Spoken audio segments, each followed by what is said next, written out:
সতর্ককারী। রব্বুল আলামিন বলেন, তাবারাকাল্লাযী নাযালাল ফুরকানা আলা আবদিহি লিয়াকুনা লিল আলামিনা নাযীরা। বরকতময় সেই সত্তা যিনি ফুরকানকে মানে কোরআনকে তার বান্দার উপর নাজিল করেছেন, যাতে করে বিশ্ব নবী গোটা মানব মণ্ডলীর জন্য সতর্ককারী হতে পারে। সুবহানাল্লাহ। বিশ্বনবী সবাইকে সতর্ক করতে এসেছে, আমার প্রিয় সিলেটের ভাইয়েরা, নাকি শুধু আমাদেরকে?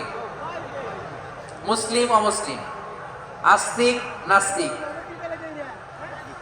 মুমিন কাফের, সবার জন্য তিনি সতর্ককারী। সুবহানাল্লাহ পড়েন।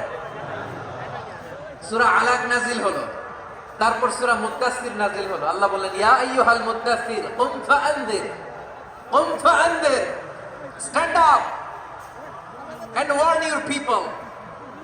বিশ্বনবী